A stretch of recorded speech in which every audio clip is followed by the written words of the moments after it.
चलिए, बैठ गए हो?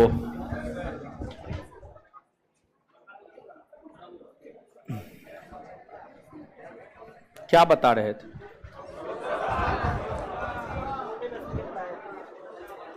लोकसभा क्या बताए थे पिछले क्लास में? अनुच्छेद। बारिश हुआ है का हो? इसी वजह से विद्यार्थी कम आया है ना? क्या?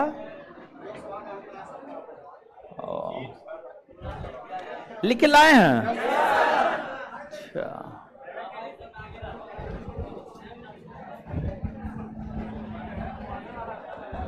अभी कलर से जो है नफरत हो गया, समझे? दूसरा कलर और होता ना, ये ठीक है। देखिए तो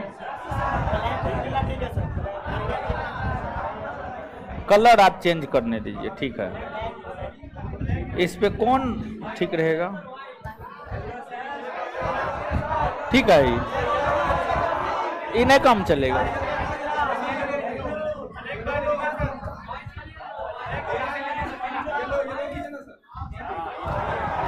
वाइट ठीक है।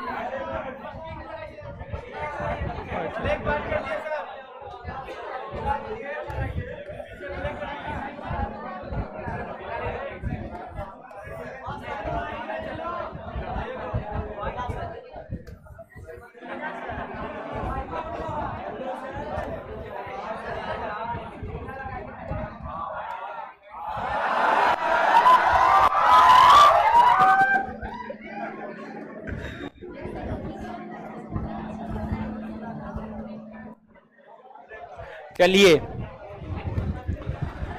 जिससे पूछ रहे हैं क्वेश्चन पूछे सम्मिलित रूप से या फिर 1 by 1? सम्मिलित रूप से 1 by 1। 1 by 1 एक शर्त पे पूछेंगे, जब आप जवाब नहीं दीजिएगा तब, मतलब जिससे पूछेंगे वही जवाब देंगे। आप लोग नहीं हल्ला कीजिएगा, नहीं कीजिएगा, तब पूछेंगे, नहीं तो सम्मिलित रूप से ही पूछेंगे। बोलिए अब। सम्मिलित 1 by 1।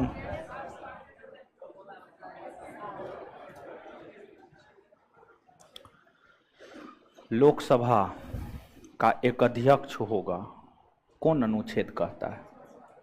अनुच्छेद 96। 96 बोल रहे हैं? 96 96 कहता है? नहीं ना, 93 ने कहता है। ये पृथ्वी पर का बोझ है ना? बैठ जाइए, माँ बकलोल लड़की है। बट कल नहीं आए थे जी? आए थे तो घर पे जाकर फुर्सत नहीं मिलता है कॉपी देखने का। क्या करते हैं घर पे? दांत निकाल ले, दांत तोड़ देंगे, एक थापर मारेंगे 32 अंदर चल जाएगा। जवाब नहीं दिया, दांत निकाल रही है। ठीक है, कहाँ घर है जी? यही कहाँ घर है? सहरसा घर है। पापा क्या करते हैं? हैं? पापा क्या करते हैं? पापा किसान है। पता है, किसान होकर के इतना मेहनत करके पैसा कमा के भेजते हैं। बात करवाइएगा घर से।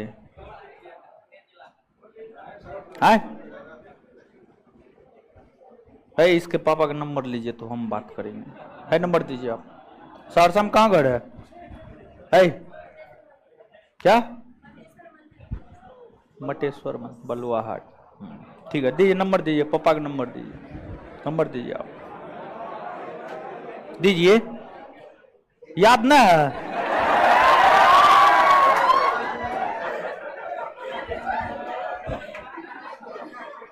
अगली बार जब आप नहीं दीजिए मुंह तो हम तोड़ देंगे।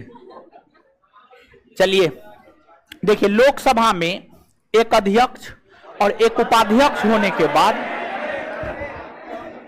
सुनिए ना, अरे आगे पढ़ा रहे। लोकसभा में एगो अध्यक्ष एगो उपाध्यक्ष होने के बाद जो है ना, एगो महासचिव भी होता है। अध्यक्ष और उपाध्यक्ष के बाद अगर किसी तीसरे व्यक्ति का सबसे ज्यादा महत्व है तो वह महासचिव का महत्व है। तो हम लोग लोकसभा के पदाधिकारी की बात कर रहे हैं, तो लोकसभा के पदाधिकारी में हम लोगों ने सबसे पहले प्रोटेम स्पीकर यानी अस्थायी अध्यक्ष के विषय में बात की, फिर हम लोगों ने लोकसभा के अध्यक्ष और उपाध्यक्ष के विषय में बात की, और अब हम लोग यहीं पर जो है पदाधिकारी के संदर्भ में ही लोकसभा के महासचिव को भी पढ़ लेते हैं, लोकसभा के महासचिव को भी पढ़ लेते हैं। और साथ ही साथ अगर हम देखें तो हम लोग राज्यसभा के महासचिव को नहीं पढ़े हैं, तो लोकसभा राज्यसभा दोनों के महासचिव को एक साथ ही पढ़ लेते हैं। तो एक तो आप ये बात समझिए कि अगर हम संसद के महासचिव, अगर हम संसद के महासचिव, एक कलर से जो है ना मन उब गया था, समझे, आज थोड़ा सा अगर दिक्कत भी होता है ना तो यही कलर पे पढ़िए, ठीक है, ऑनलाइन ऑफलाइन सबको बोल रहे, अगर दिक्कत भी होता है तो आज जो है ना इसी पे पढ़िए, समझे। अब वो कौन कलर था, जो भी कलर था और ब्लैक, उस सबसे मन इतना भर गया है ना कि भद्दा लगता है वो कलर, समझे। तो संसद के महासचिव, भारतीय संविधान का अनुच्छेद 98, भारतीय संविधान का अनुच्छेद 98 हमें संसद के सचिवालय के विषय में जानकारी प्रदान करता है। भारतीय संविधान का अनुच्छेद 98 हमें संसद के सचिवालय, संसद के सचिवालय के विषय में जानकारी प्रदान करता है। और अनुच्छेद 98 यह कहता है कि लोकसभा का अपना एक सचिवालय होगा और राज्यसभा का भी अपना एक सचिवालय होगा, राज्यसभा का भी अपना एक सचिवालय होगा। तो अनुच्छेद 98 हमें संसद के सचिवालय के विषय में जानकारी प्रदान करता है, अर्थात हम ये कहे कि अनुच्छेद 98 यह कहता है कि लोकसभा का अपना एक सचिवालय होगा, और अनुच्छेद 98 ही यह भी कहता है कि राज्यसभा का भी एक सचिवालय होगा। देखिए, जो सचिवालय होता है ना, सचिवालय एक ऐसा संगठन है जो अपने, सचिवालय एक ऐसा संगठन होता है जिस संगठन से जुड़ा हुआ सचिवालय होता है, उस संगठन के दिन प्रतिदिन के काम को निपटाता है। जैसे आप नहीं समझे होंगे तो एग्जांपल के तौर पर आप समझिएगा, जैसे संयुक्त राष्ट्र संघ का सचिवालय है, तो संयुक्त राष्ट्र संघ का सचिवालय संयुक्त राष्ट्र संघ के दिन प्रतिदिन के काम को निपटाएगा। मुख्यमंत्री, राज्य सरकार का सचिवालय है तो राज्य सरकार के दिन प्रतिदिन के काम को निपटाएगा। लोकसभा का सचिवालय है तो लोकसभा के दिन प्रतिदिन के काम को निपटाएगा। राज्यसभा का सचिवालय है तो राज्यसभा के दिन प्रतिदिन के काम को निपटाएगा। तो जो लोकसभा का सचिवालय होता है वह लोकसभा के दिन प्रतिदिन के काम को निपटाता है, और वहीं जो राज्यसभा का सचिवालय होता है वह राज्यसभा के दिन प्रतिदिन के काम को निपटाता है, राज्यसभा के दिन प्रतिदिन के काम को निपटाता है। अब जो लोकसभा का सचिवालय होता है, लोकसभा के सचिवालय में एक महासचिव होता है, साथ ही साथ राज्यसभा के सचिवालय में भी एक महासचिव होता है, राज्यसभा के सचिवालय में भी एक महासचिव होता है। तो अब देखिएगा, लोकसभा के सचिवालय के जो महासचिव होते हैं, लोकसभा के सचिवालय के जो महासचिव होते हैं, इसकी नियुक्ति लोकसभा का अध्यक्ष करता है, इसकी नियुक्ति लोकसभा का अध्यक्ष करता है। और राज्यसभा के सचिवालय का जो महासचिव होता है, इसकी नियुक्ति राज्यसभा के सभापति करते हैं, इसकी नियुक्ति राज्यसभा के सभापति करते हैं, राज्यसभा के सभापति करते हैं। सचिवालय के जो महासचिव होते हैं वो अगर लोकसभा का महासचिव है तो लोकसभा का महासचिव लोकसभा का तीसरा सबसे बड़ा अधिकारी होता है, लोकसभा का महासचिव लोकसभा का तीसरा सबसे बड़ा अधिकारी होता है। इनसे बड़े जो दो लोकसभा के अधिकारी होते हैं, अध्यक्ष और उपाध्यक्ष, तीसरा स्थान लोकसभा के संदर्भ में लोकसभा के महासचिव का ही होता है। उसी प्रकार से राज्य सरकार के संदर्भ में राज्य सरकार का जो तीसरा सबसे बड़ा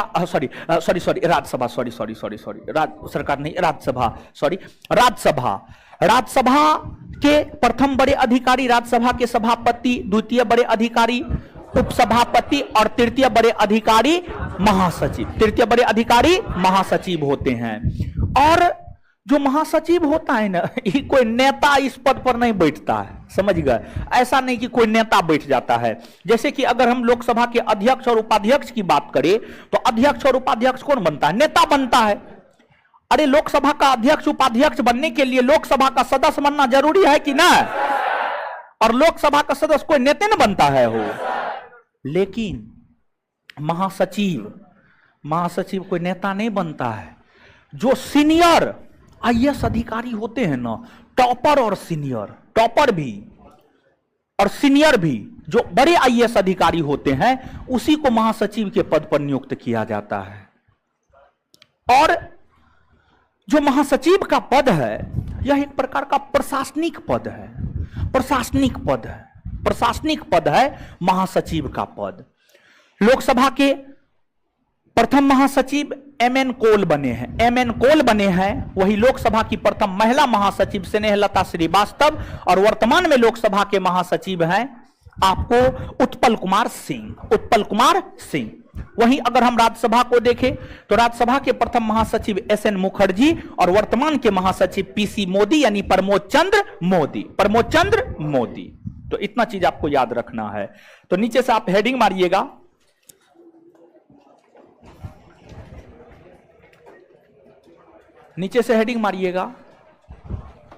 संसदीय सचिवालय। नीचे से हेडिंग मारिएगा संसदीय सचिवालय।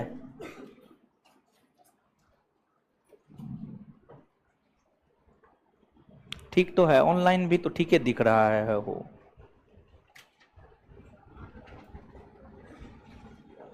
ठीक दिख रहा है, सही कलर है। आज इसी पे पढ़िए, एडजस्ट कीजिए।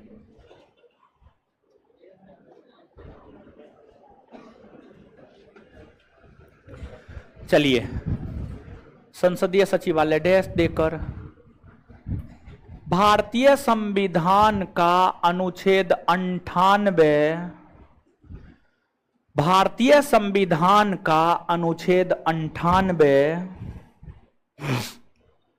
भारतीय संविधान का अनुच्छेद 98 हमें संसदीय सचिवालय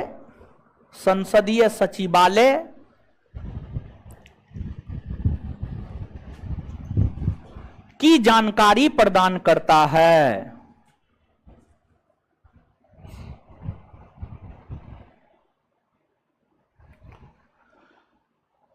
नीचे सब स्टार मार के लिखते जाइएगा, ठीक है? स्टार मार के लिखिएगा। लोकसभा का अपना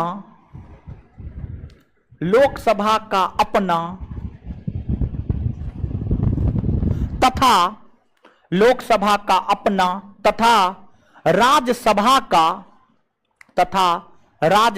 का अपना, लोकसभा का अपना तथा राज्यसभा का अपना एक सचिवालय होता है। एक सचिवालय होता है।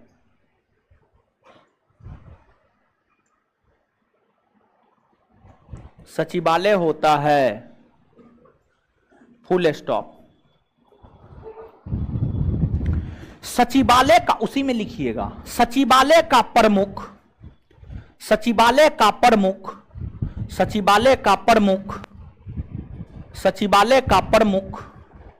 महासचिव होता है। सचिवालय का प्रमुख महासचिव होता है। सचिवालय का प्रमुख महासचिव होता है।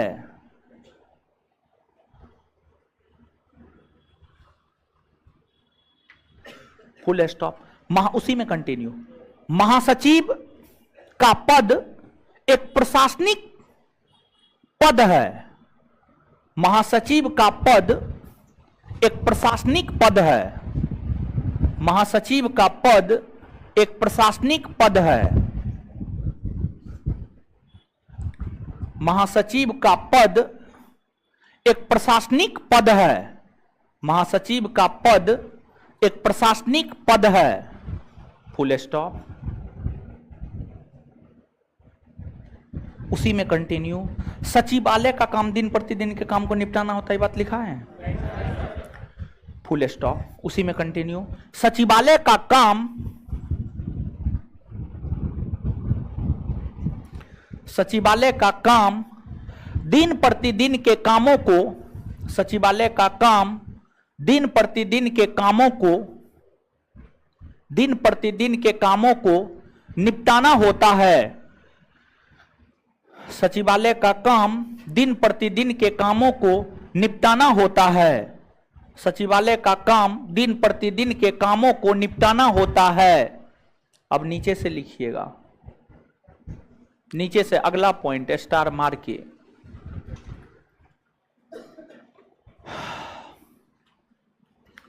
लोकसभा के महासचिव की नियुक्ति, लोकसभा के महासचिव की नियुक्ति, लोकसभा के महासचिव की नियुक्ति, लोकसभा के महासचिव की नियुक्ति लोकसभा का अध्यक्ष करता है। लोकसभा का अध्यक्ष करता है।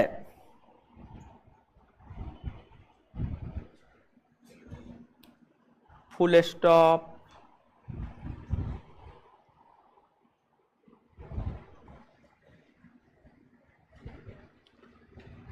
अध्यक्ष और उपाध्यक्ष के बाद उसी में, हां उसी लाइन में, अध्यक्ष और उपाध्यक्ष के बाद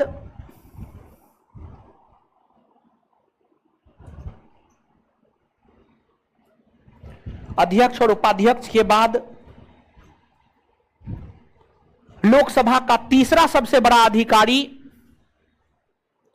अध्यक्ष और उपाध्यक्ष के बाद लोकसभा का तीसरा सबसे बड़ा अधिकारी, लोकसभा का तीसरा सबसे बड़ा अधिकारी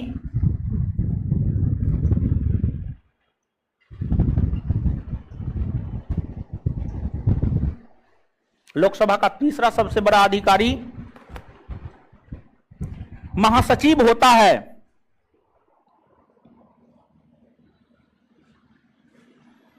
महासचिव होता है। Full stop. अगला पॉइंट, लोकसभा के प्रथम महासचिव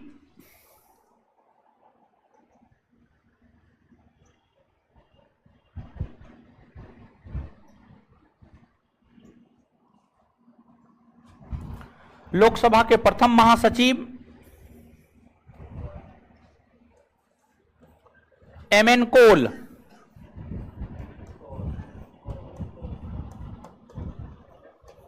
एमएन कॉल बने हैं।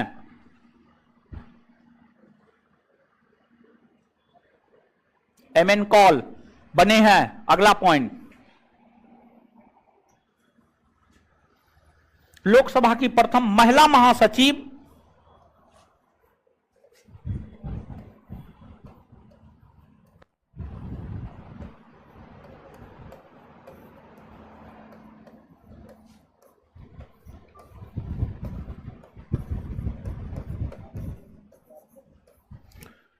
लोकसभा की प्रथम महिला महासचिव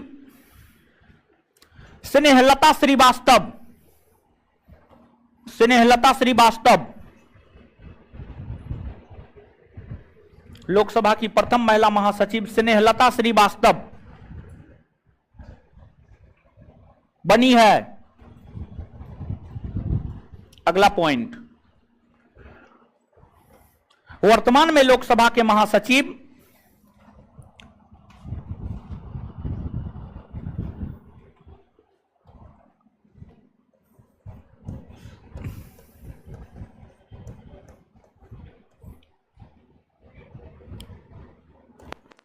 उत्पल कुमार सिंह हैं।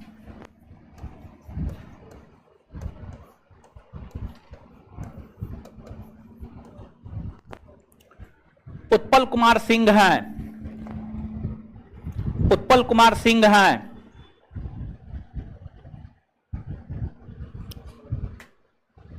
आगे,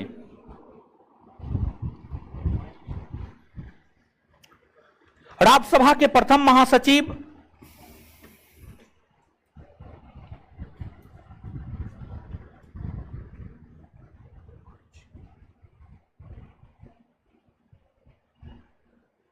एस.एन. मुखर्जी,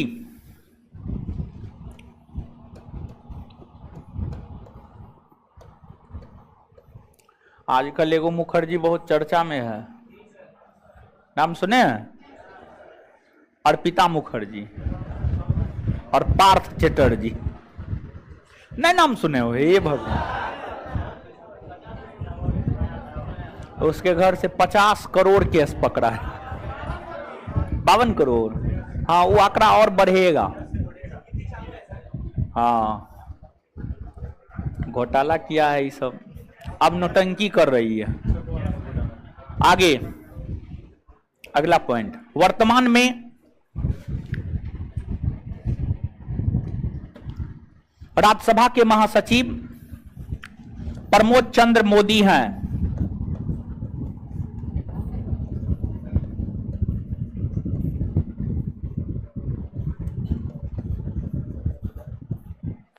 वर्तमान में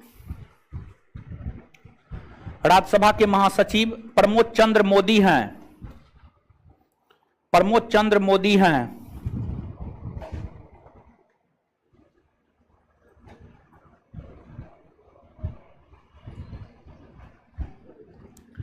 प्रमोद चंद्र मोदी हैं। खत्म हुआ। एक चीज बताइएगा, लोकसभा का कार्यकाल आप जाने या नहीं जाने? नहीं जाने। कार्यकाल के विषय में नहीं बताया, नहीं बताए हैं, लगता है नहीं बताए, बताएं, लिखवाए हैं कॉपी दे? नहीं, वो तो एक लाइन में लिखाना आसान है, कुछ विशेष परिस्थिति है उस विषय में हम देखना चाह रहे हैं।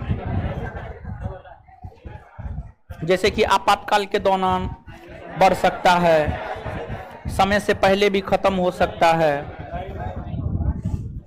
वर्तमान की लोकसभा अपने कार्यकाल को समाप्त करने के बाद स्वतः भंग हो जाता है। ऐसा बात नहीं लिखा है, कोई बात नहीं है।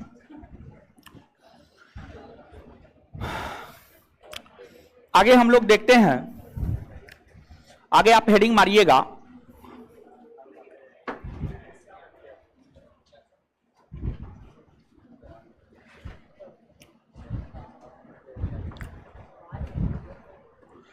संसद की गणपूर्ति, संसद की गणपूर्ति। आगे हेडिंग मारिएगा, संसद की गणपूर्ति, कोरम ऑफ पार्लियामेंट।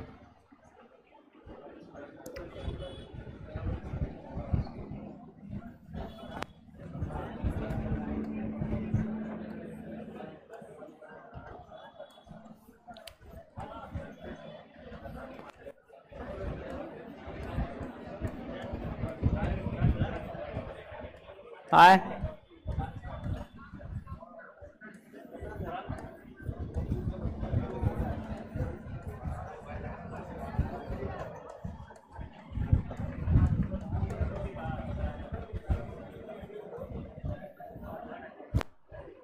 संसद की गणपूर्ति।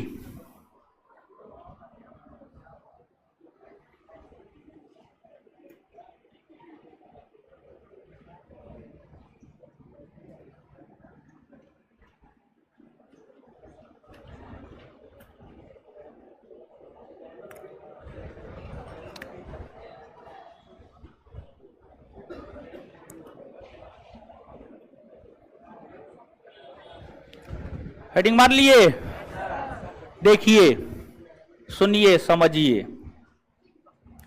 गणपूर्ति का मतलब क्या होता है? किसी भी सदन की वह न्यूनतम संख्या, किसी भी सदन की वह न्यूनतम संख्या, बोल रहे हैं, किसी भी सदन की वह न्यूनतम संख्या जिसके उपस्थित होने से सदन काम करना शुरू कर देता है, उसे ही सदन की गणपूर्ति कहा जाता है। संसद के संदर्भ में उसे ही संसद की गणपूर्ति कहा जाता है। संसद की गणपूर्ति संसद अंतर्गत आने वाले सदनों की कुल सदस्य संख्या का 1/10 होता है। आप सभी लोग इस बात से अवगत हैं कि संसद के अंतर्गत एगो लोकसभा आता है और एगो राज्यसभा आता है। लोकसभा का गणपूर्ति उसकी कुल सदस्य संख्या का 1/10 भाग या 10%, 1/10 भाग कहिए, 10% कहिए, दोनों एक के बात है। तथा राज्यसभा का भी गणपूर्ति 1/10 भाग या 10% होता है, 1/10 भाग या 10% होता है। लोकसभा में आप सभी लोग जानते हैं, लोकसभा में कितना सदस्य बताएं कि नहीं बताएं? एकदम बताएं, कितना सदस्य? 543। राज्यसभा में कितना सदस्य?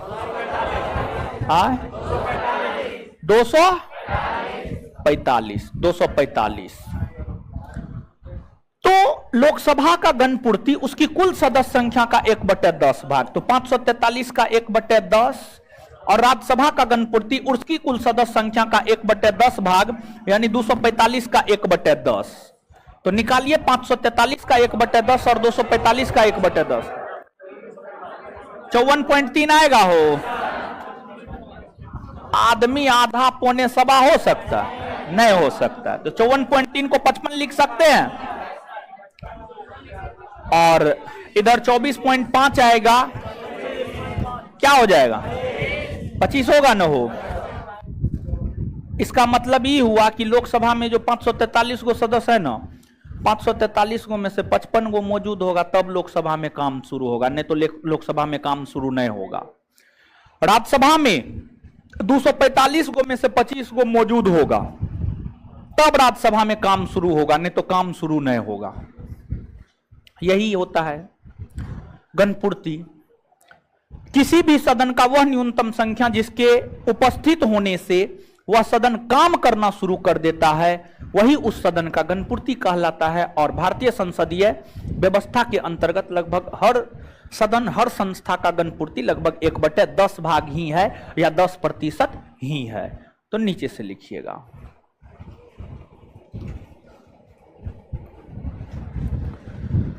लिखिएगा वह न्यूनतम संख्या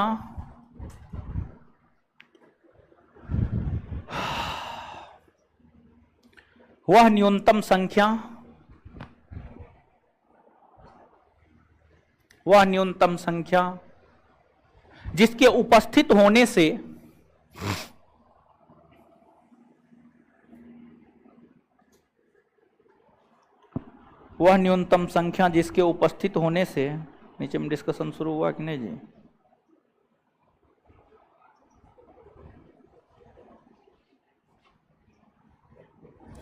वह न्यूनतम संख्या जिसके उपस्थित होने से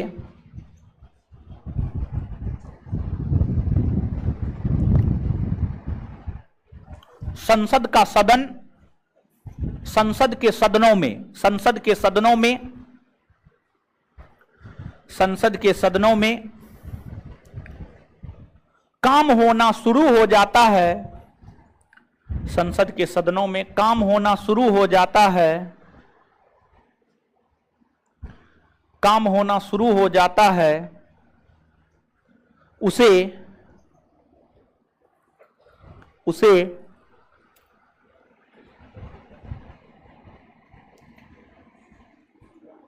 संसद की गणपूर्ति कहते हैं।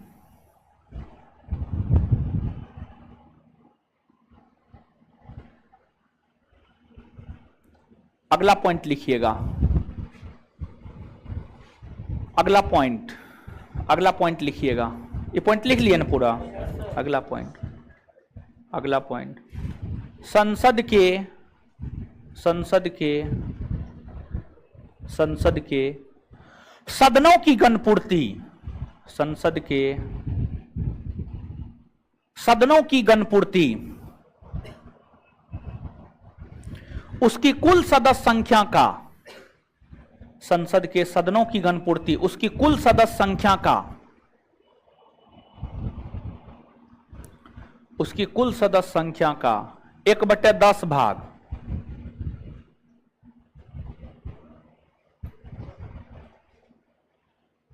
1/10 भाग होता है, 1/10 भाग होता है। अगला पॉइंट लिखिएगा, संख्या, एक मिनट, सदस्य संख्या ज्यादा बेटर होगा। सदस्य संख्या के संदर्भ में, सदस्य संख्या के संदर्भ में, सदस्य संख्या के संदर्भ में लोकसभा की गणपूर्ति 55 सदस्य, सदस्य संख्या के संदर्भ में, सदस्य संख्या के संदर्भ में लोकसभा की गणपूर्ति 55 सदस्य, 55 सदस्य तथा तथा तथा राज्यसभा की, तथा राज्यसभा की, तथा राज्यसभा की गणपूर्ति 25 सदस्य होता है, तथा राज्यसभा की गणपूर्ति 25 सदस्य होता है, 25 सदस्य होता है। चलिए, ये बात क्लियर है ना। अब यहीं पे हेडिंग मार लीजिए एगो विपक्ष का नेता, क्योंकि वो भी 1/10 से होता है, इसी वजह से यहीं पे हेडिंग मारिए विपक्ष का नेता, विपक्ष का नेता, विपक्ष का नेता।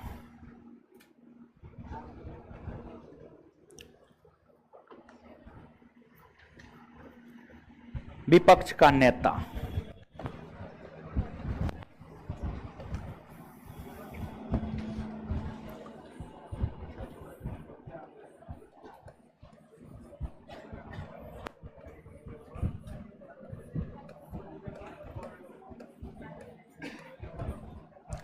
देखिए, ध्यान दीजिएगा भाई जी लोग,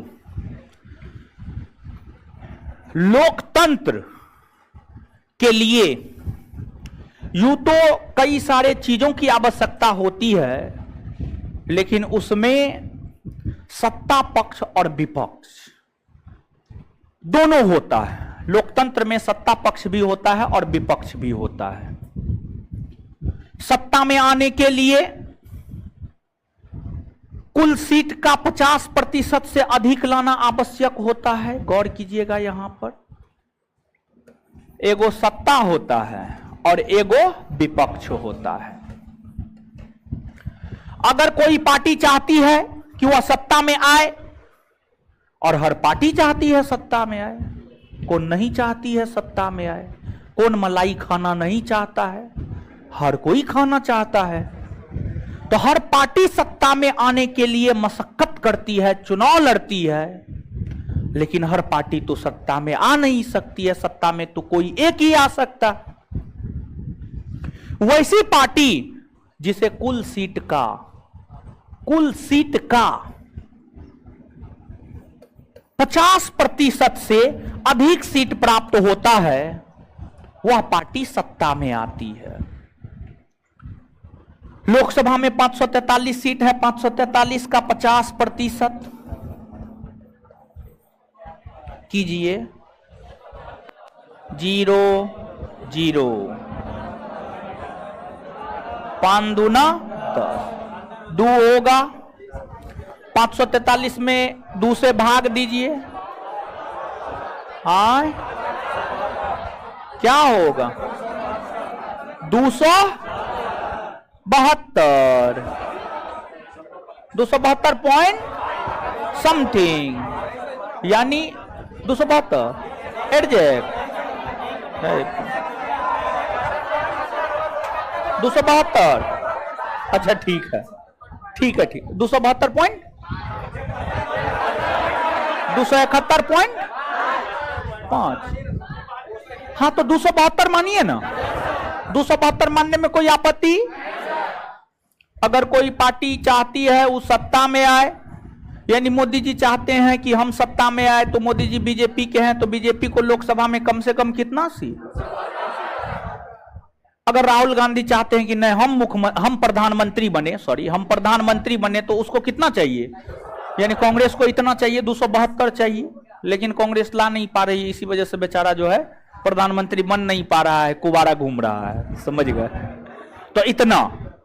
लेकिन वही विपक्ष में आने के लिए सत्ता पक्ष के अलावे अगर कोई पार्टी लोकसभा की कुल सीट का सत्ता, यहां गौर कीजिएगा, एक शब्द बोले हैं सत्ता पक्ष, सत्ता पक्ष वाली पार्टी के अलावे अगर कोई राजनीतिक पार्टी कुल सीट का 1/10 या 10% सीट प्राप्त करता है तो उस पार्टी को विपक्षी पार्टी का दर्जा दिया जाता है। 543 का 1/10 आप लोग अभी तुरंत निकाले हैं, कितना? 55।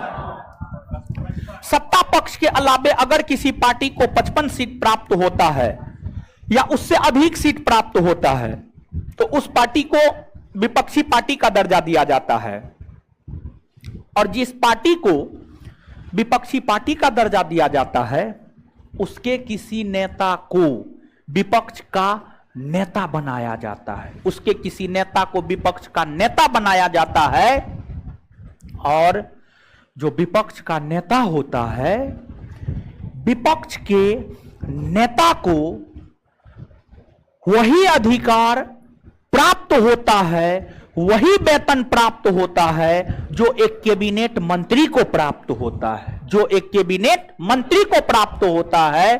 तो विपक्ष के नेता और कैबिनेट मंत्री, भारत सरकार के कैबिनेट मंत्री को एक समान अधिकार प्राप्त होते हैं, एक समान विशेषाधिकार प्राप्त होते हैं। लोकसभा के भीतर अगर मान लिया जाए एक से अधिक पार्टी है जिसको 55 या उससे ज्यादा सीट है, मान लीजिए कोई एक पार्टी है कांग्रेस, उसको 65 गो सीट प्राप्त हुआ, कोई एक पार्टी है मान लीजिए तृणमूल कांग्रेस, उसको 75 गो सीट प्राप्त हो गया, कांग्रेस 65 तृणमूल कांग्रेस 75, दोनों को तो 55 से ज्यादा हो रहा है। इस स्थिति में किसको विपक्षी पार्टी का दर्जा दिया जाएगा?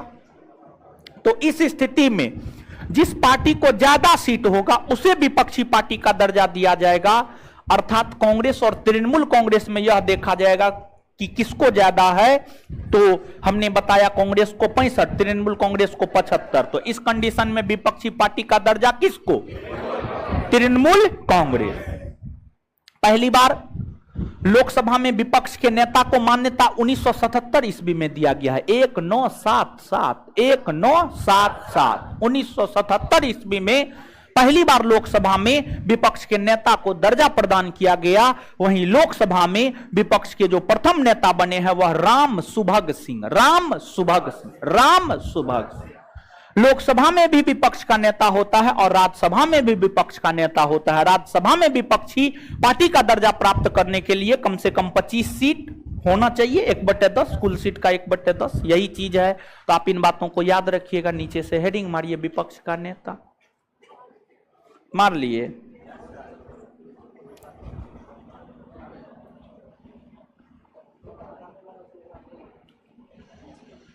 चलिए, ऑनलाइन वाला सब भी पढ़ रहा है।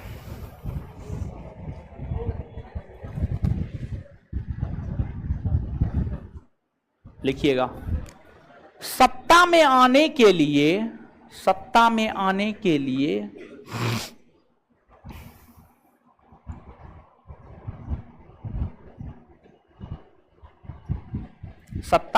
के लिए लोकसभा की कुल सीट का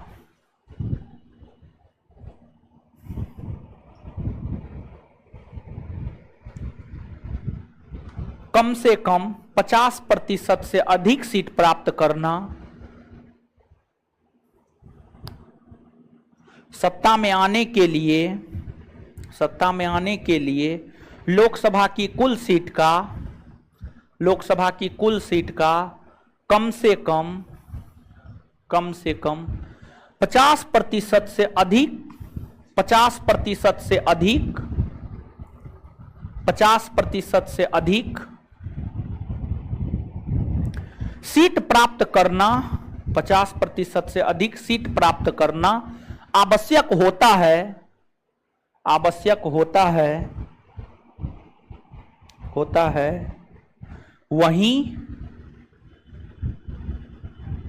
वहीं विपक्षी पार्टी का दर्जा प्राप्त करने के लिए, वहीं विपक्षी पार्टी का दर्जा प्राप्त करने के लिए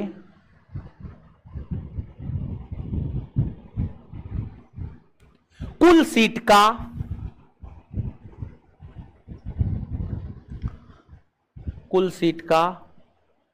10% सीट, कुल सीट का 10% सीट, कुल सीट का 10% सीट प्राप्त करना आवश्यक होता है।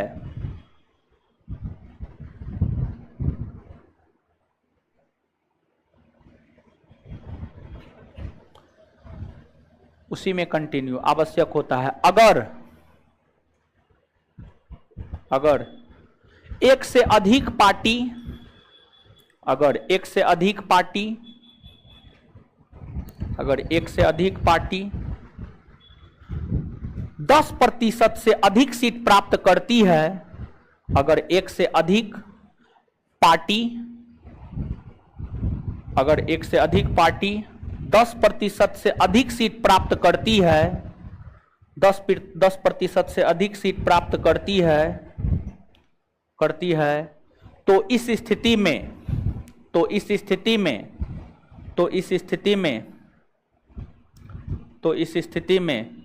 जिस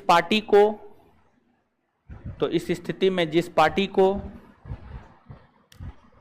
ज्यादा सीट होता है, जिस पार्टी को ज्यादा सीट होता है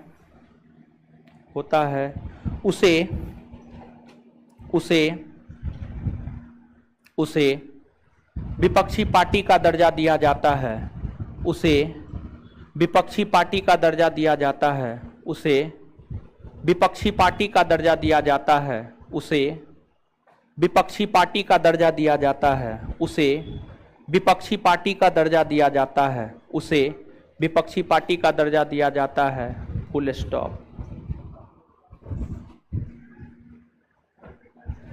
अगला पॉइंट स्टार मार के लिखिएगा।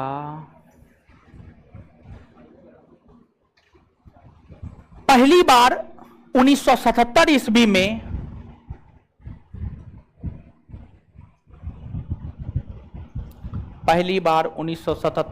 में विपक्ष के नेता को 1977, गलती नहीं लिखिएगा, 1977, पहली बार 1977 ईस्वी में विपक्ष के नेता को मान्यता प्रदान की गई,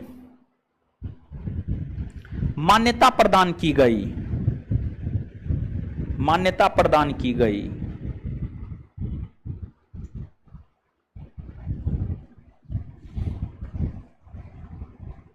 उसी में कंटिन्यू लिखिएगा, नहीं तो अगला पॉइंट ले लीजिए, अगला पॉइंट लीजिए, ज्यादा बेटर होगा। अगला पॉइंट, विपक्ष के नेता को कैबिनेट मंत्री के समान, विपक्ष के नेता को कैबिनेट मंत्री के समान, विपक्ष के नेता को कैबिनेट मंत्री के समान, विपक्ष के नेता को कैबिनेट मंत्री के समान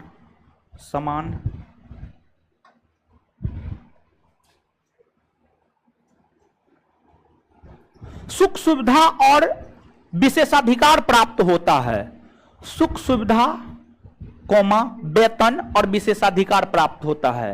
सुख सुविधा कौमा वेतन और विशेषाधिकार प्राप्त होता है।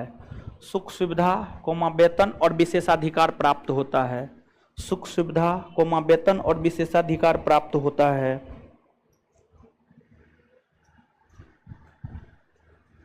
अगला पॉइंट, लोकसभा में प्रथम विपक्ष के नेता, अगला पॉइंट, लोकसभा में प्रथम विपक्ष के नेता, लोकसभा में प्रथम विपक्ष के नेता राम सुभग सिंह, राम सुभग सिंह, राम सुभग सिंह, लोकसभा में प्रथम विपक्ष के नेता राम सुभग सिंह, राम सुभग सिंह बने हैं।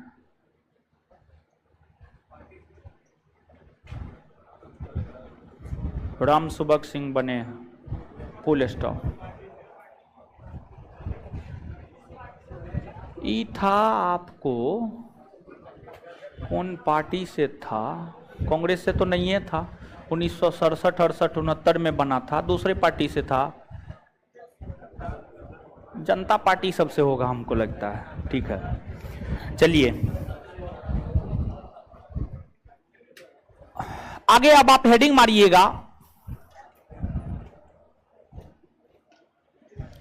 संसद के सत्र। संसद के सत्र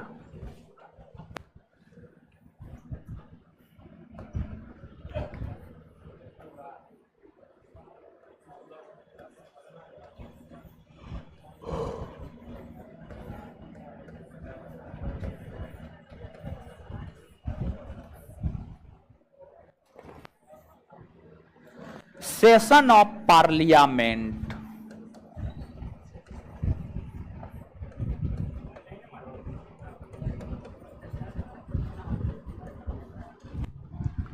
चलिए देखिए, इस चीज को समझिएगा।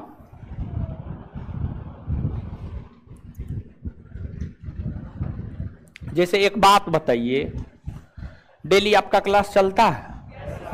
नहीं चलता है। डेली कहाँ चलता है? संडे को नहीं चलता? नहीं चलता, नहीं चलता है। सोमवार से शनिवार चलता है, संडे को नहीं चलता है। बीच बीच में भी कभी मूड खराब हुआ तो नहीं चलता। ठीक है,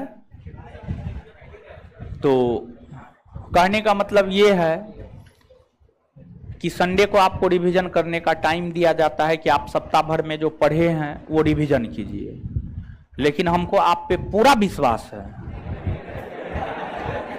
कि आप रिवीजन नहीं करते होंगे, लेकिन 10% विद्यार्थी ऐसे होंगे जो करते होंगे, तो रिजल्ट भी उसी 10% का होगा, बाद बाकी 90% का नहीं होगा।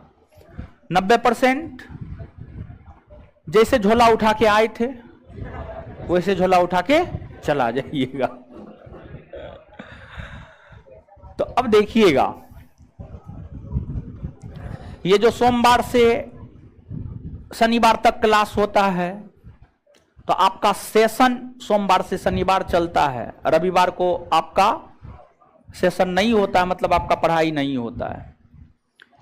संसद यानी लोकसभा राज्यसभा, लोकसभा राज्यसभा का सेशन, लोकसभा राज्यसभा का चलना। अब मान लिया जाए कि लोकसभा राज्यसभा सालों भर चलेगा, 365 दिन चलेगा, तो जो उसमें बैठने वाला सांसद सदस्य सब है, एमपी सब है, सब तो वहीं बैठल रहेगा, अपने क्षेत्र में नहीं आएगा, जनता से नहीं मिलेगा, विकासात्मक कार्य नहीं होगा।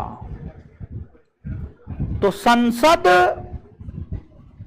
का सेशन मतलब संसद का क्लास हमेशा नहीं चलता है, कभी चलता है और कभी नहीं चलता है। तो संसद का क्लास जो चलता है उसी को तो संसद का सेशन कहते हैं। एक वर्ष में संवैधानिक प्रावधानों के अनुरूप कम से कम 2 सेशन होने चाहिए, कम से कम 2 सेशन होने चाहिए। भारतीय संविधान यह कहता है कि संसद के 2 सत्रों के बीच, संसद के 2 सत्रों के बीच 6 माह से अधिक का समय नहीं होना चाहिए। संसद के 2 सत्रों के बीच 6 माह से अधिक का समय नहीं होना चाहिए। एक वर्ष में कितने माह? आए ये नहीं जानते हैं? आए तोरी 12 माह। अरे देखिए वो तो उठ गया, टोपी पहनने लगा। आए तोरी का क्या करते हैं आप? टोपी पहनने में रहिए, जीवन तो बर्बाद हो जाएगा, समझे? हाँ ऐसे तो बर्बादे है। अरे जीवन बर्बादे ना, सब चीज खुदे से करना पड़ता है, पढ़ना भी है, रोटियों बेलना है, समझे, सब्जियों खरीद के लाना है, कपड़ों धोना है। अब इससे बर्बाद जीवन और क्या हो सकता है? चलिए, तो संसद के 2 सत्रों के बीच संसद के 2 सत्रों के बीच जो है, आपको कान दर्द करने लगता है वो, संसद के 2 सत्रों के बीच 2 माह से अधिक का समय नहीं होना चाहिए। 2 माह से अधिक का समय नहीं होना चाहिए। सॉरी संसद के 2 सत्रों के बीच 6 माह से अधिक का समय नहीं होना। मतलब संवैधानिक प्रावधानों के तहत 1 वर्ष में कम से कम संसद का 2 सेशन होना चाहिए। लेकिन भारत में संसद का 3 सेशन होता है। भारत में संसद का 3 सेशन होता है। पहला होता है बजट सत्र। ये होता है फरवरी से लेकर मई तक। फरवरी से लेकर मई तक बजट सत्र संसद का प्रत्येक साल का प्रथम और सबसे बड़ा सत्र होता है। सबसे ज्यादा दिन तक चलता है। फरवरी, मार्च, अप्रैल, मई 4 माह चलता है। वही आपको दूसरा होता है मानसून सत्र। जैसे अभी मानसून सत्र चल रहा है, मानसून सत्र ये होता है जुलाई अगस्त में। जुलाई अगस्त 15 दिन 20 दिन महीना दिन चलता है। इसके बाद अगला होता है शीत सत्र। शीत सत्र, जो शीत सत्र होता है यह होता है नवंबर दिसंबर में। ये भी मुश्किल से 1 माह तक चलता है। समझ गए? दिसंबर, समझ गए? तो यही चीज है। बार बार जो आपसे आपके परीक्षा में यहां से पूछा गया प्रश्न है वह यह है कि संसद के 2 सत्रों के बीच अधिक से अधिक कितने माह का गैप होना चाहिए। यही प्रश्न बार बार पूछा गया है। इसके अलावा कुछ नहीं पूछा जाता है यहां से। तो नीचे से हेडिंग तो आप मार लिए, लिखिएगा।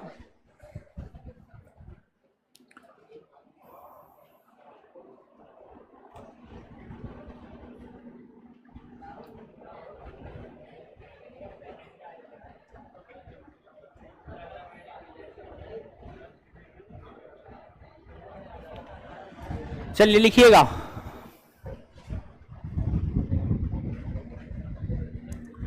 संवैधानिक प्रावधानों के अनुरूप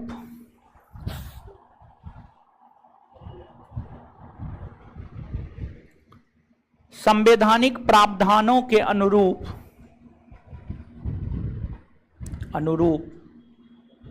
संसद के संवैधानिक प्रावधानों के अनुरूप संसद के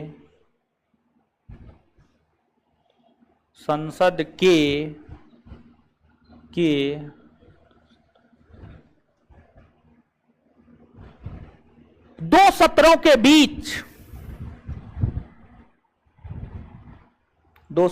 बीच 6 माह से अधिक का समय नहीं होना चाहिए।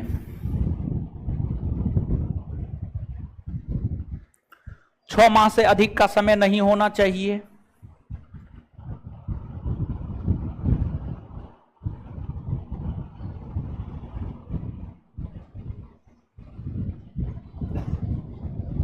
अर्थात कम से कम संसद का 2 सत्र आयोजित, अर्थात कम से कम 1 वर्ष में, अर्थात कम से कम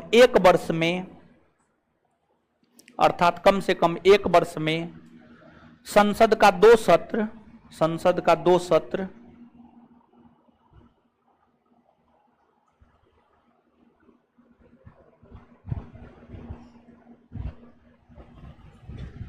2 सत्र आयोजित होना चाहिए।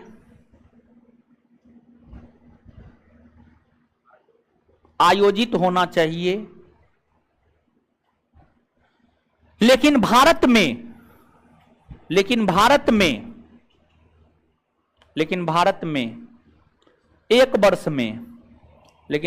1 वर्ष में संसद का 3 सत्र आयोजित होता है। लेकिन 1 वर्ष में भारत में संसद का 3 सत्र आयोजित होता है। संसद का 3 सत्र आयोजित होता है, 3 सत्र आयोजित होता है, फुल स्टॉप।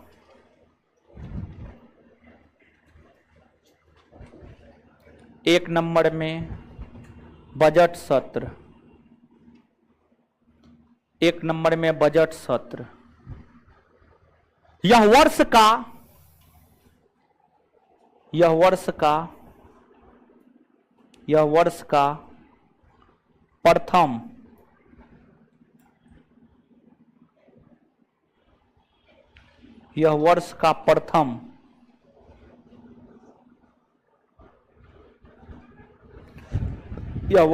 प्रथम और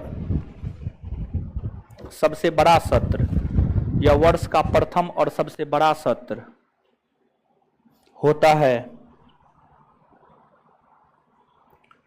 यह सत्र फरवरी से मई के बीच चलता है, यह सत्र फरवरी से मई के बीच चलता है, यह सत्र फरवरी से मई के बीच चलता है, यह सत्र फरवरी से मई के बीच चलता है।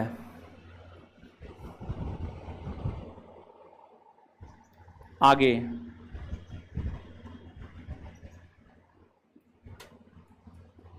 आगे मानसून सत्र, मानसून सत्र, मानसून सत्र। यह सत्र जुलाई अगस्त में चलता है।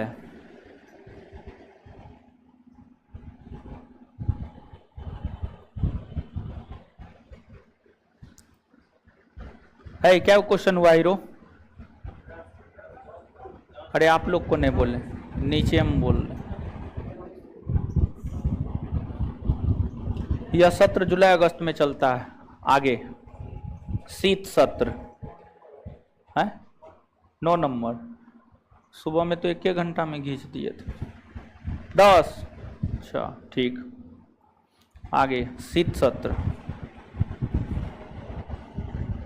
यह साल का सबसे अंतिम सत्र है, यह साल का सबसे अंतिम सत्र है, यह साल का सबसे अंतिम सत्र है।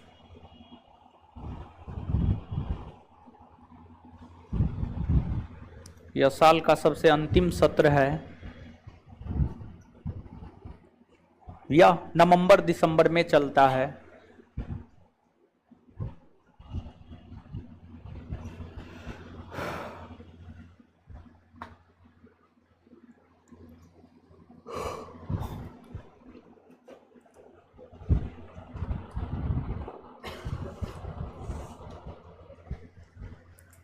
अब संसद में क्या होता है? वो क्या होता है संसद?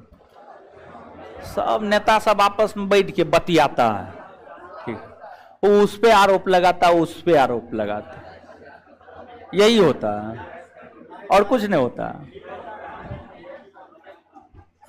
बिल पारित होता है, कानून बनता है, संसदीय क्षेत्र में विकासात्मक कार्य को लेकर बिल पारित होता है, महंगाई के मुद्दा को उठाया जाता है, बेरोजगारी के मुद्दा को उठाया जाता है, लेकिन मोदी जी सुनबे नहीं करते हैं।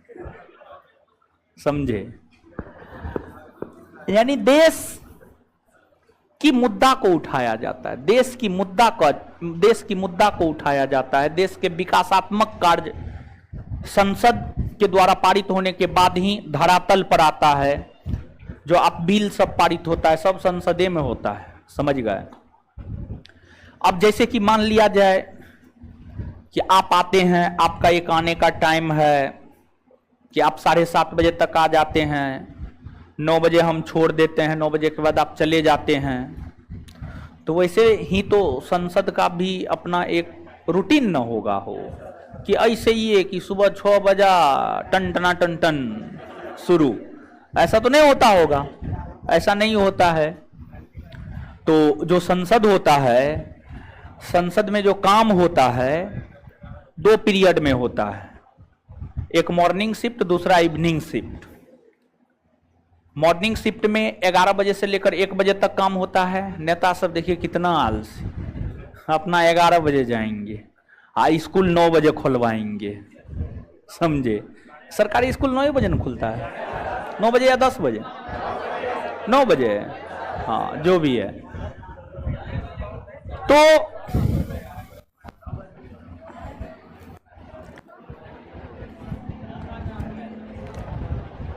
संसद है, आइए संसद, क्या संसद में जो काम होता है सुबह में 11 बजे से लेकर शाम में 6 बजे तक, लेकिन बीच में टिफिन होता है। हाँ जी, 11 से 1 बजे तक काम करता है, पेटू सब होता है, 2 घंटा काम में भूख लग जाता है सबको। फिर लंच ब्रेक होता है, लंच ब्रेक होता है 1 से 2, 1 से 2, समझ गए? हाँ 1 घंटा तक सब खाता है। और इसके बाद जो है आपको वहां पर कैफे रहता है जी, एकदम सब सुविधा उपलब्ध है, कैंटीन रहता है वहां पर, सब चीज बड़ी सस्ता है, समझे? और एकदम शुद्ध चीज सब आपको मिलेगा। अपने लिए बड़ी बढ़िया व्यवस्था किया है नेता सब। हाँ, फिर 2 बजे से लेकर के 6 बजे तक काम होता है, 2 बजे से लेकर 6 बजे तक काम होता है, ये सामान्य है। लेकिन आप देखते होंगे कि 7:30 से 9 टाइम है, कभी होता होगा कि 8:30 बजे छुट्टी दे देते होंगे, कभी होता होगा कि 9:05 में भी छुट्टी देते होंगे, ये सब चीज होते रहता है। लेकिन मूल टाइम 7:30 से 9 है आपका। उसी प्रकार से संसद का जो मूल टाइम है वह सुबह में 11 से लेकर के शाम में 6 बजे तक, और बीच में लंच ब्रेक है 1 से 2। तो कभी सुबह में ही खत्म कर दिया जाता है, अगर ज्यादा शोर हंगामा होता है तो स्थगित कर दिया जाता है कुछ घंटा के लिए, कुछ दिन के लिए।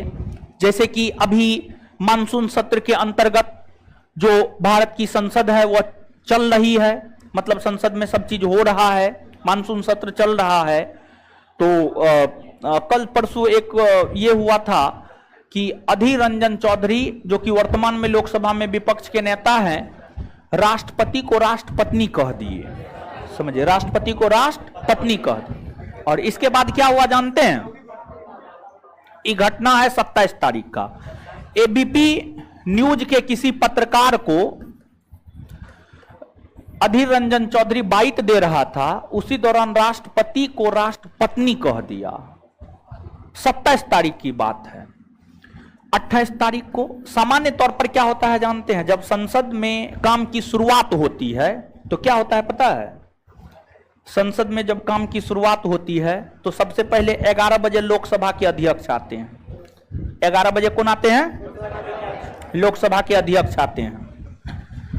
अध्यक्ष उपस्थित होते हैं। अध्यक्ष के उपस्थित होने के बाद राष्ट्रगान जन गण मन का अभिवादन होता है। राष्ट्रगान जन गण मन का अभिवादन होता है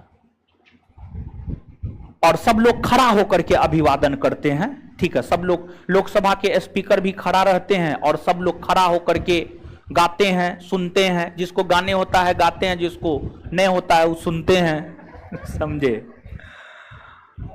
और उसके बाद सब बैठ जाते हैं। अब बैठने के बाद जो है लोकसभा का अध्यक्ष एक चिट्ठा पत्रा लेते हैं, उसमें पूरा काम का ब्यौरा रहता है कि आज पूरे दिन में लोकसभा में कौन कौन काम होगा।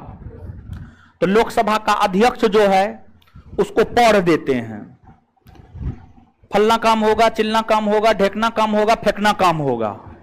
ठीक है, पढ़ देते हैं और उसके बाद काम की शुरुआत होती है। लेकिन 28 जुलाई यानी कल भारतीय संसद के अंतर्गत लोकसभा में क्या हुआ सुनिएगा। कल लोकसभा में 11 बजे हमारे स्पीकर साहब आए।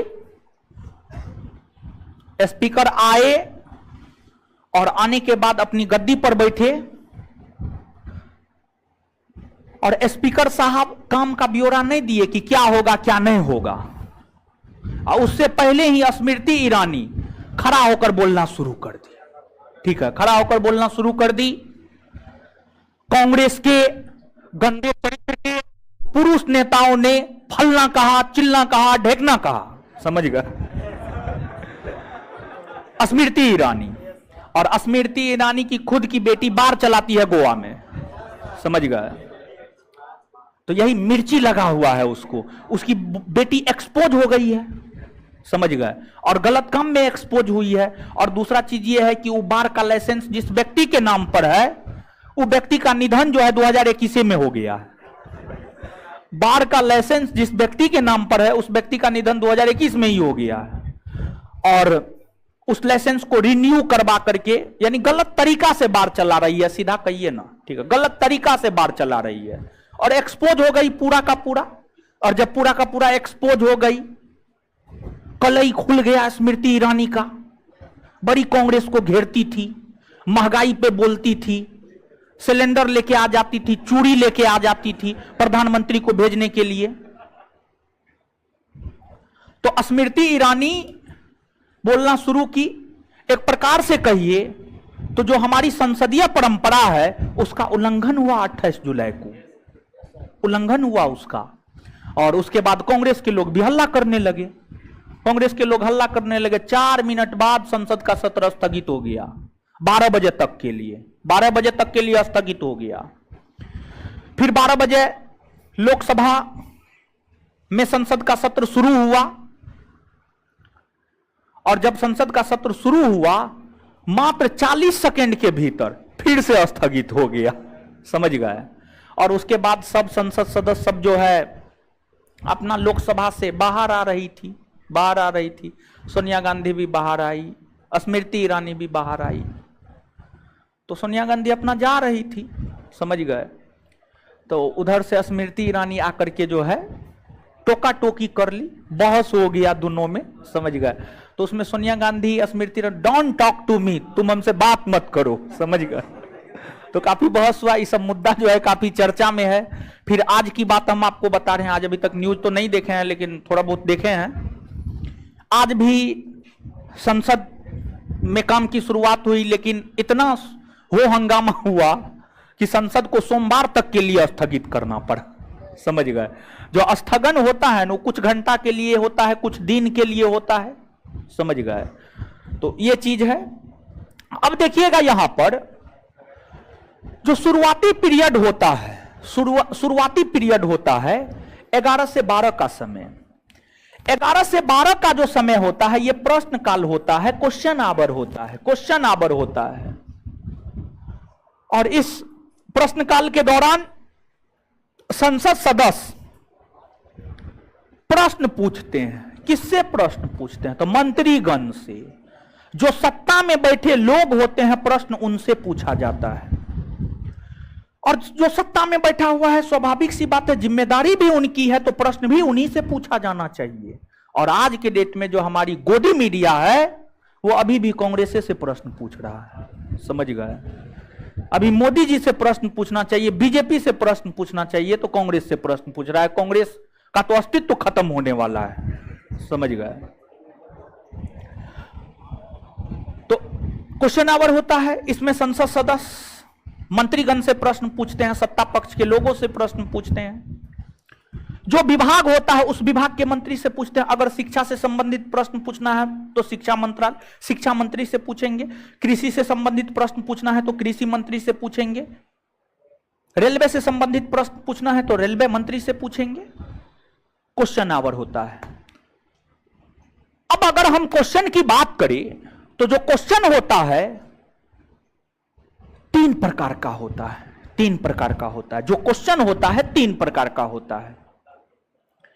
तारांकित प्रश्न, अतारांकित प्रश्न और अल्प सूचना प्रश्न। तारांकित प्रश्न, अतारांकित प्रश्न और अल्प सूचना प्रश्न। तारांकित प्रश्न किसे कहा जाता है? तारांकित प्रश्न उस प्रश्न को कहा जाता है जिसका जवाब मौखिक देना होता है संसद भवन के भीतर।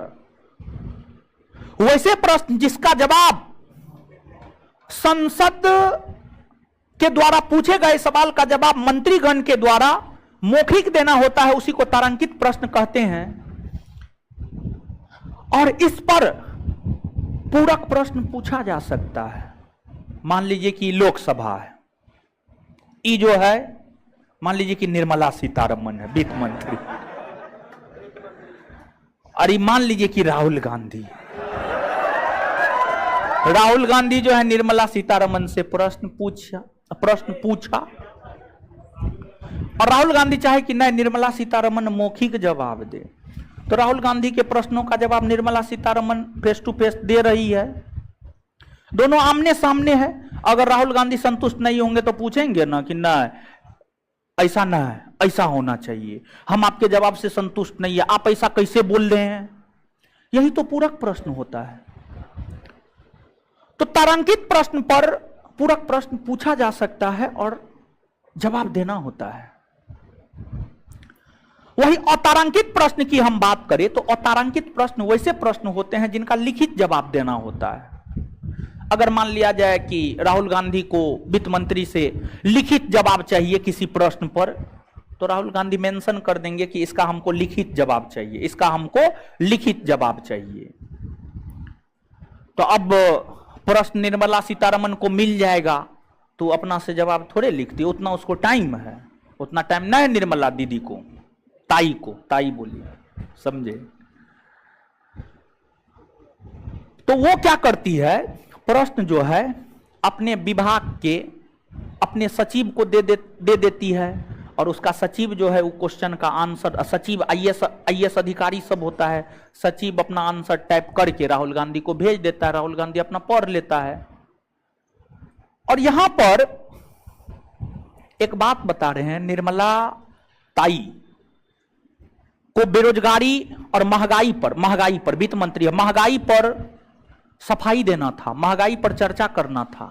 इसको लेकर के वो अस्वस्थ थी, मतलब बीमार चल रही थी। लेकिन जब ये स्मृति ईरानी और सोनिया गांधी वाला झड़प वाला बात हुआ तो एकदम मीडिया में आकर जोर जोर से चिल्ला रही थी, समझ गए। तो ये देश का हाल है अभी। चलिए लिखिए अब,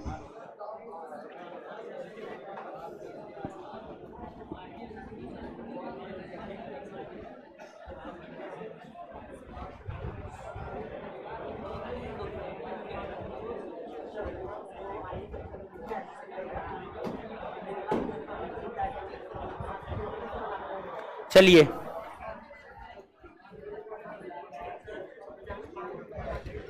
लिखिएगा, क्या लिखिएगा। सोनिया गांधी स्मृति ईरानी झड़प लिखिएगा। संसद में कुछ होने हेडिंग मारना है, ऐसे लिखिए ना स्टार मार के। संसद में काम की शुरुआत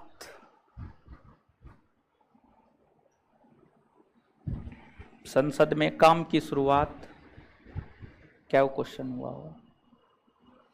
संसद में काम की शुरुआत दिन के 11 बजे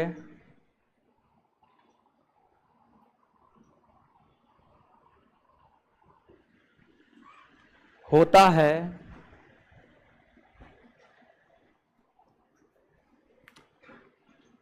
तथा समाप्ति शाम के 6 बजे, तथा समाप्ति शाम के 6 बजे होता है, तथा समाप्ति शाम के 6 बजे होता है।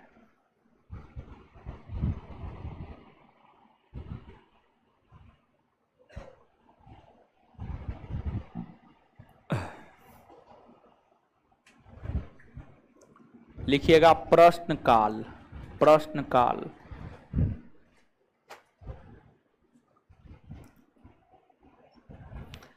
11 बजे से 12 बजे के काल को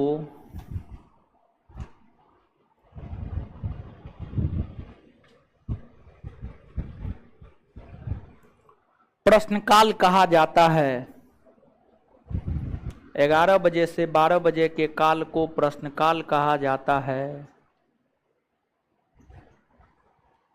इस अवधि के दौरान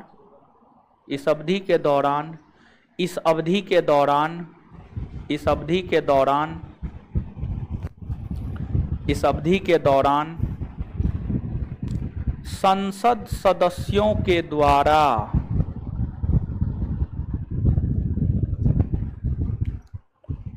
संसद सदस्यों के द्वारा मंत्रियों से प्रश्न पूछे जाते हैं। मंत्रियों से प्रश्न पूछे जाते हैं। अब नीचे से लिखिएगा प्रश्न, नीचे से लिखिएगा प्रश्न 3 प्रकार का होता है। प्रश्न 3 प्रकार का होता है। 1 नंबर में तारांकित प्रश्न, 1 नंबर में तारांकित प्रश्न डैश देकर, वैसे प्रश्न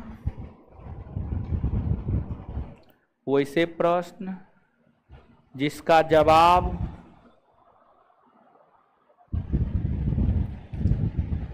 मौखिक देना होता है। वैसे प्रश्न जिसका जवाब मौखिक देना होता है। वैसे प्रश्न जिसका जवाब मौखिक देना होता है उसे तारांकित प्रश्न कहते हैं। उसे तारांकित प्रश्न कहते हैं।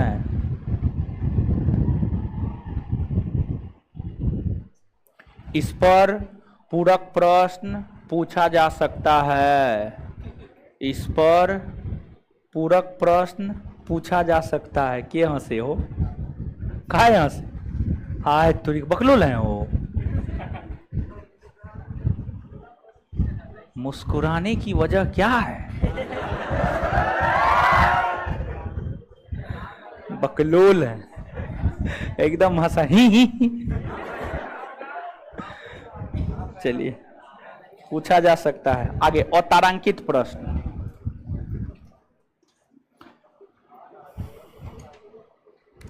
वैसे प्रश्न, आगे हेडिंग मारिए अतारांकित प्रश्न। अतारांकित प्रश्न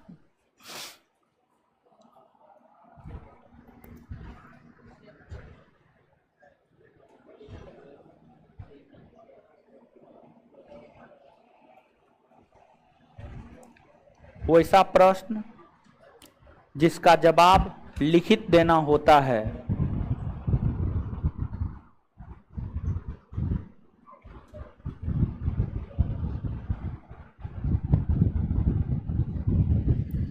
वैसा प्रश्न जिसका जवाब लिखित देना होता है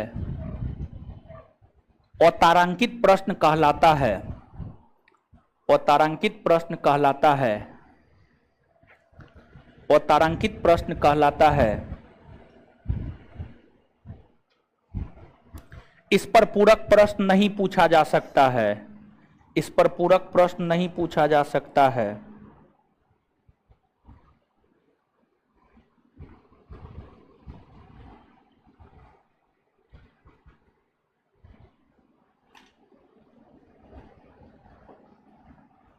इस पर पूरक प्रश्न नहीं पूछा जा सकता है। आगे अल्प सूचना प्रश्न।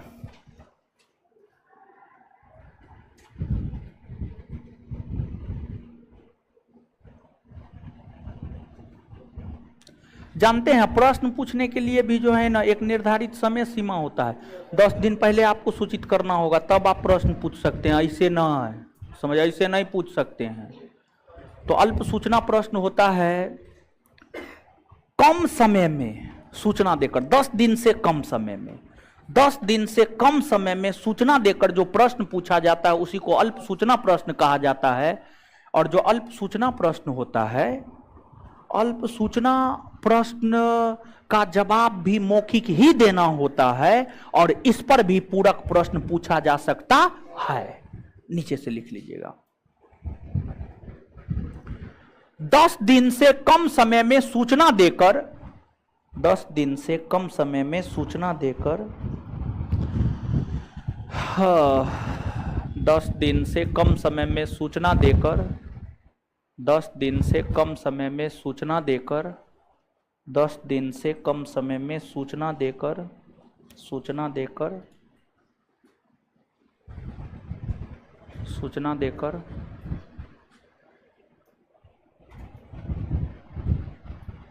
पूछे जाने वाले प्रश्न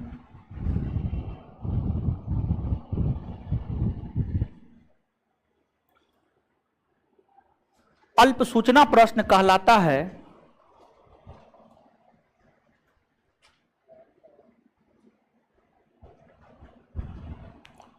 इसका जवाब मौखिक देना होता है। इसका जवाब मौखिक देना होता है। इसका जवाब मौखिक देना होता है। मौखिक देना होता है। होता है। Full stop. Full stop.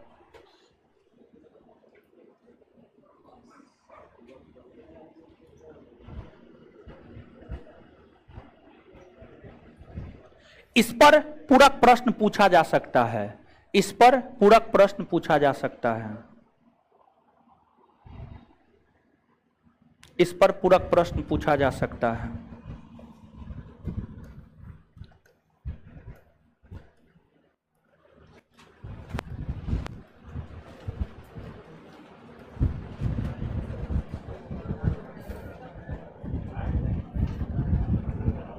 चलिए आइए, आइए बोर्ड पे आइए, बोर्ड पे आइए। सब एकदम सब चीज बंद करके मुंह एक्टिव कर लीजिए, ठीक है। बोलना शुरू कीजिए। बोलिएगा याद होगा, नहीं बोलिएगा जीवन में कभी याद नहीं होगा, ठीक है। याद करना है तो बोलिए। संसदीय सचिवालय के विषय में जानकारी कौन? अनुच्छेद। अनुच्छेद। लोकसभा राज्यसभा दोनों का अपना अपना सचिवालय होता है ना। लोकसभा के सचिवालय का प्रमुख कौन होता है? राज्यसभा के सचिवालय का प्रमुख। लोकसभा के सचिवालय के महासचिव की नियुक्ति कौन करता है? कौन करता है? लोकसभा अध्यक्ष। राज्यसभा के सचिवालय के महासचिव की नियुक्ति राज्यसभा के सभापति। लोकसभा के प्रथम अध्यक्ष, प्रथम अध्यक्ष, प्रथम महिला अध्यक्ष, प्रथम महिला अध्यक्ष, वर्तमान में अध्यक्ष, वर्तमान में अध्यक्ष। राज्यसभा के प्रथम महासचिव, प्रथम महासचिव, वर्तमान के महासचिव। अच्छा, अध्यक्ष और उपाध्यक्ष के बाद तीसरा महत्वपूर्ण पद कौन होता है? महासचिव होता है ना। महासचिव कैसा पद है? प्रशासनिक। कैसा पद है? चलिए, किसी भी सदन की वह न्यूनतम संख्या जिसके मौजूद होने से सदन काम करना शुरू कर देता है उसे सदन का क्या कहते हैं? क्या कहते हैं? लोकसभा का गणपूर्ति कितना? राज्यसभा का संख्या में, राज्यसभा का, राज्यसभा का। किसी भी पार्टी को विपक्षी पार्टी का दर्जा प्राप्त करना है तो लोकसभा की कुल सीट का कितना प्रतिशत? 1/10 या 10%। 1/10 या 10%। पहली बार विपक्ष के नेता को मान्यता कब दिया गया? 1977। प्रथम विपक्ष के नेता कौन बने हैं? कौन बने हैं? संवैधानिक प्रावधानों के अनुरूप संसद के 2 सत्रों के बीच अधिक से अधिक कितने दिन का? अधिक से अधिक कितने दिन? 1 वर्ष में भारतीय संसदीय परंपरा के अंतर्गत कितने सत्र होते हैं? कितने सत्र होते हैं? कौन कौन? बजट, मानसून और। चलिए, इसके बाद संसद में काम कब से कब तक चलता है? सुबह में 11 से शाम में, सुबह में 11 शाम में। पहला आवर क्या होता है? प्रश्न काल। 11 से 12 का समय क्या होता है? प्रश्न कितने प्रकार के? कितने प्रकार के? चलिए, कौन कौन ऐसे प्रश्न है जिसका जवाब मौखिक देना होता है और उस पर जो है पूरक प्रश्न पूछा जा सकता है? तारांकित और अल्प सूचना। तारांकित और, तारांकित और। कौन ऐसे प्रश्न है जिसका जवाब लिखित देना होता है? बात क्लियर। आज इतना ही। इससे आगे अगले क्लास में हमको निकलने दीजिए, तब निकलिएगा। टेस्ट डिस्कशन है नीचे में।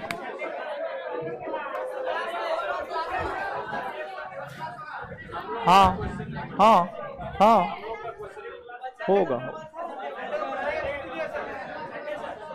हाँ? क्या? संडे को छुट्टी है। शाम वाला बैच में संडे को छुट्टी है। सुबह वाला बैच में संडे को पढ़ा रहे हैं। 15 अगस्त तक सुबह वाला बैच को पढ़ाएंगे, उसके बाद शाम वाला बैच को सोचेंगे, ठीक है। सुबह वाला बैच पुराना है, शाम वाला बैच उसके तुलना में नया है, ठीक है। तो पुराना को जल्दी न भगाना है, वो तब ना नया आएगा। आप लोग तो थोड़ा उससे नया है।